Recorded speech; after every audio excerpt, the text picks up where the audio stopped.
આ મૂળ પ્રેમને કેમ જાણે? પશુ છે, મૂળ છે, પણ એની આંખમાં અમને પ્રેમ દેખાય છે. માનવ નેત્રોથી પૂજન કરી રહી છે. કારણ કે હરણીઓને એમ થાય, શું કરું સેવા પ્રભુ, આ હરણીનો દેહ છે. હા, લોકો એમ કહે છે કે અમારા નેત્રો રાધા જેવા છે. તો ટગર ટગર અમે જોઈશું ને તો પ્રભુ અમારા નેત્રોને જોશે, રાધાજીનું સ્મરણ થશે તો પ્રભુને સુખ થશે, અને સુખ આપવું એ જ તો સેવા. અરે આ ગાયોને તો જુઓ, ગાવસ ચકુષ્ટ મુખ નિર્ગત વેણુ ગીત પિયુષ બુદ્ધ ભીત કર્ણ પુટઈ પી બનશે. પોતાના કર્ણને દોના બનાવી સુધાના પાન કરી રહ્યા. દોના બનાવ્યા, વાટકી નથી બનાવી. દોના, વહી દોના, જેમાં એકવાર એક જ રસ પીવાય, પછી બીજો રસ ન પીવાય. વાટકીમાં તો આજે છાશ પીવો ને ધોઈને કાલે દૂધ પી લેવાય. આપણે તો દૂનાનો પ્રકાર છે, પુષ્ટિ માર્ગમાં પાતળ ને દૂના છે. દોના, એકવાર ભગવદ રસ પીધો, હવે સંસારનો રસ નથી પીધો. આ તો દોના છે, કાંડ બનાવે. અરે આ નદીને તો જુઓ, વેણુના નાદને સાંભળતા નદ્ય સદા દુબધારે મુકુંદ ભાવર્ત લક્ષિત ભવ ભગ્ન વેગા આલિંગનમ સકિત મુરમે ભુજૈર મુરારી કૃણંતિ પાદ યુગલમ કમલોપહારા.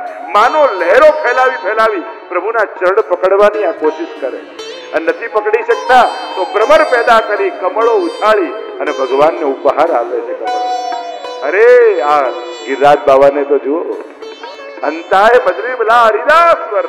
આ કોઈ પર્વત થોડી છે, આ તો હરિના દાસોમાં વર છે. વેણું સાંભળતા જ રૂવાડા ઉભા છે. આ વૃક્ષો ગિરિરાજજી પર છે, વૃક્ષો નથી, રોમાંચ થયેલી રોમાવલીઓ. અદ્ભુત ગાન કર્યું, અને ઠાકોરજીના આમ ગાન કરતા કરતા ગોપીઓ પોતાનો નિર્વાહ દિવસનો વિતાવે છે, અને આમ દિવસની સમાપ્તિ થાય છે. એવું સુંદર વર્ણન કર્યું છે.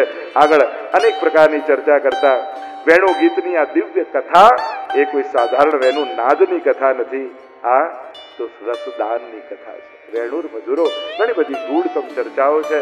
આગળ ચિરણ લીલાનો પ્રસંગ આવ્યો. પ્રભુએ સૂક્ષ્મ વાસનાઓને હરી લીધી. યજ્ઞ પત્નીઓ પર, ઋષિ પત્નીઓ પર કૃપા ઠાકોરજીએ કરી છે. અને આગળ ઇન્દ્ર યાગની કથા આવી, ગોવર્ધન યાગની કથા આવી. વર્ષ પૂરું થવા આવ્યું ને નંદ બાબાને યાદ આવ્યું, કરે ઇન્દ્રનો યજ્ઞ તો રહી ગયો, અને જો યજ્ઞ નહીં કરીએ તો ઇન્દ્ર કોપાયમાન થશે, તો વર્ષા બંધ કરી દેશે, ઘાસ નહીં ઉગે, ગાયો ચરશે કેમ? અને આમ વિચાર કરી બધા જ બ્રજવાસીઓને બોલાવે. નંદાલયના ચોકમાં આખું બ્રજ ભેગું થયું. ઉભા થઈને નંદ બાબા કહેવા લાગ્યા, બ્રજવાસીઓ, પ્રતિવર્ષ આપણે ઇન્દ્ર યાગ કરીએ, ઇન્દ્રને ભોગ લગાવી. વર્ષ થવા આવ્યું, હજી કર્યો નથી, દેવતા કોપાયમાન થાય એના પહેલા આજે જ બધા પોતપોતાના ઘરે જઈ સુંદર સુંદર સામગ્રીઓ બનાવવા લાગો, કાલે જ ઇન્દ્રનો યજ્ઞ કરી. હવે આવા કોઈ યજ્ઞનો ઉલ્લેખ શાસ્ત્રોમાં છે નહીં, પણ ભયને કારણે યજ્ઞ ચાલતો. અહીંયા જ્યારે બધા જ બ્રજવાસીઓ ગયા, અને 7 વર્ષના પ્રભુ, 7 વર્ષ કો સાવરો बोलत है तुतराय. आए प्रभु, बाबा को कहने लगे, बाबा ये इंद्र कौन है? अरे लाला, तू इंद्र को नहीं जाने? आ तो देवताओना राजा है, वर्षाना देव है.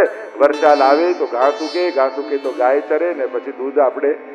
હવે તો કાન આયા સાચા અર્થમાં, નહીં તો હતા જ ક્યાં કાન? સંસારના ઘોંઘાટ જ સાંભળતા હતા, અને અહીં રંદ્ર ભવન સમાના. તુલસીદાસજી તો કહે એ તો સાપના દર જેવા હતા, કાન હતા ક્યાં? સંસારના પ્રપંચો સિવાય બીજો રસ જ ક્યાં આવતો હતો? પણ જ્યારે કથા સાંભળી ત્યારે અહેસાસ થયો કે પ્રભુએ કૃપા કરીને આ કાન આપ્યા. હવે આ કાન ફૂટ્યા, અનુભવ થયા, કારણ કે આ કાનુડો અંદર ગયો. આ કાનમાં કાનજી, કારણ કે કથાનો અર્થ જ થાય કાનને કાનજી બનાવવાની પ્રક્રિયા. આ કાનમાં કૃષ્ણની કથા પ્રવેશી ત્યારે અહેસાસ થયો, આ કાનની સાર્થકતા સિદ્ધ થઈ.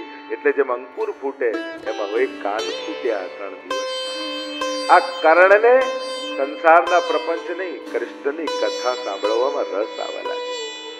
અને જે દિવસે કાનને કથામાં રસ આવવા લાગે ને, કાનમાં જાય કથા ને પવિત્ર થાય અંતઃકરણ, હૃદય પવિત્ર થવા લાગે. આ કથાનો પહેલો પ્રભાવ છે. કથા તમારી ભીતર ગઈ છે. આપણે કથાને બુદ્ધિ સુધી નથી લઈ જવી, હૃદય સુધી લઈ જવી. અને ભીતર ગઈ એનું સૌથી પહેલું પ્રમાણ એ પાપમાં અરુચિ પ્રગટ થવા લાગે, જીવનને ઉત્તમ બનાવવાની ઈચ્છા થાય. મન પવિત્ર થતું હોય એવું લાગવા માંડે ત્યારે માનવું આ કથા ગંગાએ મારા મનને ધોઈ નાખ્યું. 3 દિવસ મારું મન પવિત્ર થવાની તત્પરતામાં આવ્યું, એને સારું ગમવા લાગ્યું. બસ આપણી રુચિ ઉત્તમ બની જાય ને તો આપણું લક્ષ્ય આપમેળે બદલાઈ જાય.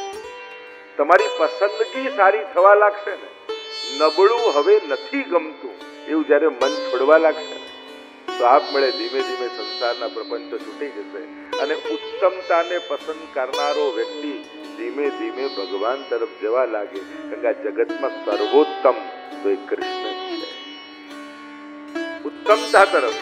અને એટલે કથા તમને પવિત્ર કરે. ગઈકાલે આપણે ગોવર્ધન યાગની કથા જોઈ રહ્યા હતા અને આપણા તો શ્રીનાથજી ઈષ્ટનું જ નામ શ્રી ગોવર્ધનનાથજી છે. શ્રીનાથજીના અનેક નામ છે. શ્રીનાથજીનું જ વાંગમય રૂપ ભાગવતજી છે. એટલે આપણા બધાની મધ્યમાં જ્યાં કથા હોય ત્યાં ભગવાન હોય, ભગવાનનું વચન છે અને ભાગવત રૂપે આપણે ત્યાં શ્રીનાથજી બિરાજ્યા જ છે. એમાં કોઈ શંકાને સ્થાન નથી. તમને ન દેખાય એનો અર્થ એ નથી એવું ક્યારે માનતા નહીં. તમને ન સંભળાય એનો અર્થ એવું ન માનતા કે એ બોલતો નથી. તમને ન સ્પર્શાય તે ન માનતા કે એનું અસ્તિત્વ નથી. મારે મારા સ્પર્શ પર કામ કરવું છે, મારે મારી આંખો પર કામ કરવું છે, મારે મારા કર્ણ પર કામ કરવું છે. ચમત્કાર સામે નથી કરવાનો, એ તો પ્રગટ છે જ. આપણી ભીતર વ્રજભક્તને પ્રગટાવવાનો ચમત્કાર તો આપણી ભીતર કરવાનો. આપણે બધા સામે ભગવાનના સ્વરૂપ સામે છે, આ ક્યારે બોલશે, આ ક્યારે ઉભા થશે, આ ક્યારે એ તો પ્રગટ જ છે. આપણી ભીતર રહેલી ગોપી સૂતી છે. કથા સાંભળતા સાંભળતા જે દિવસે આ ગોપી જાગી ગઈ ને તો એ તો જાગૃત છે જ. ભાવ સૂતો છે એટલે અનુભવ નથી થતો. કાર્ય તો એ જ કરવાનું છે. કથા સાંભળતા સાંભળતા આપણો ભાવ જાગૃત છે. કારણ કૃષ્ણને અનુભવવા માટે યશોદા બનવું પડે. જેમ કોઈ બા હોય ને એને ખોળામાં પૌત્ર હોય, બાજુવાળા બેન બેસવા આવે એટલે બાની એક જ આદત, પૌત્રની વાત ફેવરેટ કહેવાય. આને તો આખો દિવસ વાતો કરવા જોઈએ, કોઈ બોલનારું જોઈએ. બાજુવાળી જાય મહિનાનો થયો ને વાતો કરવા જોઈએ. પણ હા, બાળક બોલે છે. બા બનીને ખોળામાં લો તો સમજાય, પાડોશન બનીને લો તો ન સમજાય. એમ આપણો કૃષ્ણ, આપણો લાલન, આપણો ઠાકોરજી બોલે છે, આરોગ્ય છે, માંગે છે, જતાવે છે. યશોદા બનીને ગોદમાં લો તો સમજાય, પાડોશન બનીને આવો તો ન સમજવા. આપણા પ્રભુ બધું જ અનુભવ કરાવે. એ તો જે સેવા કરતા હોય અને જેમ સેવા કરતા હોય, બાને ગોદમાં લઈને રમાડતા હોય, શિંગાર કરતા હોય ને સૂટ બૂટ પહેરીને ઓફિસે જતા છોકરાને એમ થાય કે આ શું બાને મજા, કે રમકડાની જેમ રમે, આમાં શું મજા આવતી હશે. પણ જયારે બા જતા રહે ને એના માથે સેવા આવે ને ત્યારે એને ખબર પડે કે બાને આમાં શું આનંદ આવતો. આ પ્રભુ કયા આનંદનું દાન કરતા હતા, કેવો અહેસાસ કરાવતા હતા. અને હવે અનુભવ થાય છે કે આમાં જે આનંદ છે એવો તો ક્યાંય આનંદ નથી. એ તો જયારે આપણી ગોદમાં, કારણ કે ઘરમાં બહુ નાનું બાળક હોય ને તો બધાને આનંદ હોય પણ બધાને વહાલ ના આવતું હોય. પણ ધીમે ધીમે થોડુંક મોટું થઈને ચાલતું ઘૂંટણી કોઈ બધાના ખોળામાં જવા લાગે ને પછી બધાને બહુ વાલું લાગવા માંડે. એમ જે દિવસે તમારી ગોદમાં લાલન આવવા લાગશે ને પછી ધીરે ધીરે તમે ભલે માળાજી ફૂલ લઈ આવો, ઠાકોરજી માટે સામગ્રી લઈ આવો, ક્યાંક થોડા પણ ભગવત સેવામાં જોડાશો ને તો એ થોડી કરેલી સેવા ભગવત પ્રેમ પ્રગટાવવાનું કારણ બની જશે. સહજમાં પ્રભુમાં પ્રેમ આવવા લાગે.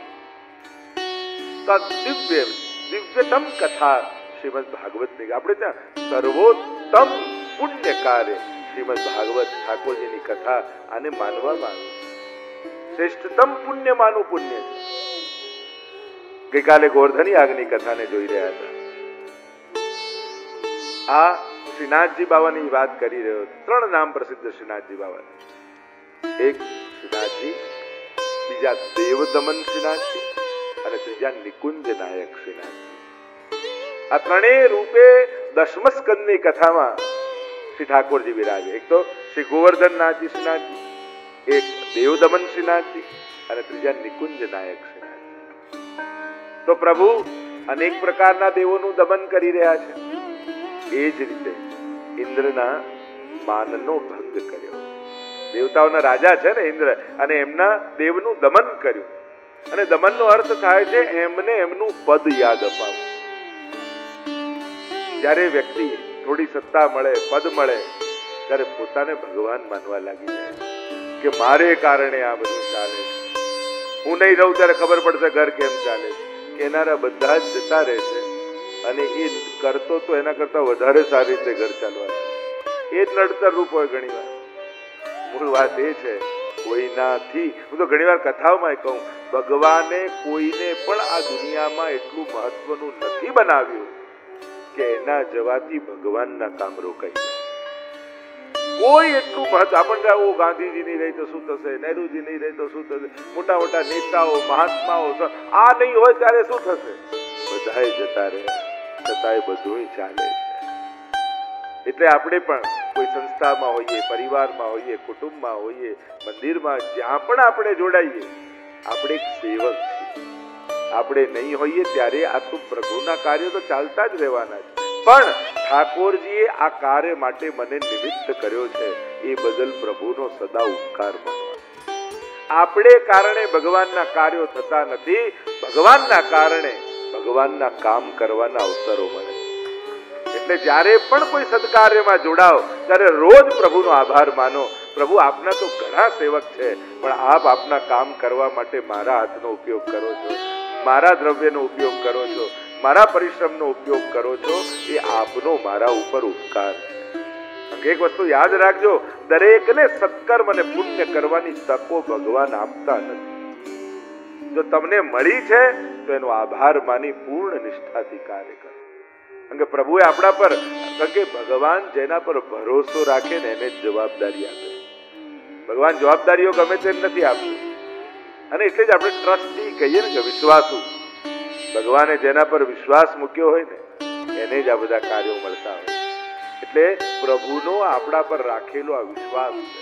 અને દુનિયામાં બધાના ભરોસા તોડજો, ભગવાનનો ભરોસો ક્યારે ન તોડતા.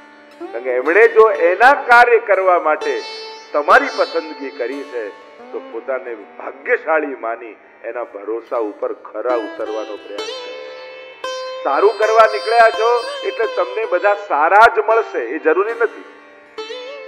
ઘણા લોકોને ફરિયાદ, હું સારું કરતો હોય મને લોકો આમ, તો અત્યારના સમયમાં સારું કરવા માટે પણ હોશિયારી જોઈશે. ચતુરાઈ નહીં હોય તો સત્કર્મ પણ નહીં કરી શકો. અને એટલે સારું કરવા માટે પણ ચતુરાઈ જોઈશે, તો જ સત્કાર્યો, તો જ પુણ્ય કાર્યો થશે. નહીં તો લોકો પુણ્યો પણ તમને નહીં કરવા દે, સત્કર્મ પણ નહીં કરવા દે, સોશિયલ વર્ક પણ નહીં કરવા દે. સહેલું નથી સારું કરવું. આજના સમયમાં સારું કરવું સહેલું નથી. પાપ કરતા હશો તો 10 જણા મદદે આવી જશે, પુણ્ય કરવા જશો 10 જણા રોકવા ઉભા. ભગવાન એ જ સાબિત કરે છે પુણ્ય સહેલું નથી, પાપ તો બહુ સરળ છે, પુણ્યો અઘરા છે. અને જેમ ધંધો કરો ને તો થોડા ઇન્વેસ્ટમેન્ટ માટે રૂપિયા જોઈએ, તો જ ધંધો થાય, તો જ કમાઈ શકાય.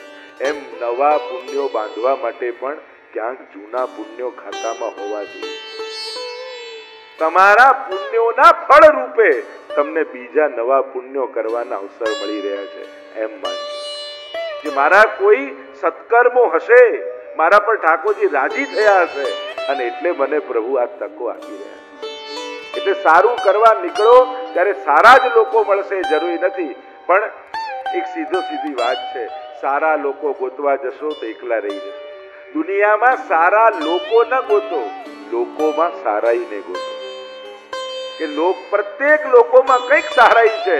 અને જો એ ખોટું કામ પણ કેટલા સાહસથી કરે છે, એ ખોટું કામ પણ કેટલી નિષ્ઠાથી કરી રહ્યો છે, તો હું તો સારું કરવા નીકળ્યો છું, મારે તો એના કરતા વધારે રાખવી છે. ક્યારે પણ પાપ લાભ નથી આપતું, આપે છે ગુણો જ. ચોર ચોરી કરવા જાય છે તો ચોરી કરવાની વૃત્તિ એને લાભ નથી આપતી, પણ એનામાં સાહસ છે એ એને ફાયદો કરાવે. દરેકમાં જોશો ને ક્યાંક નેગેટિવ વસ્તુ ક્યારે લાભ નથી, એ નેગેટિવમાં કોઈક પોઝિટિવ વસ્તુ છે એને કારણે એનો લાભ મળી રહ્યો. એટલા માટે જે ચર્ચા કરી રહ્યા છે તો ભગવાન દેવ દમન છે, દેવોનું દમન કરે છે. આપણે તો મનુષ્ય છીએ.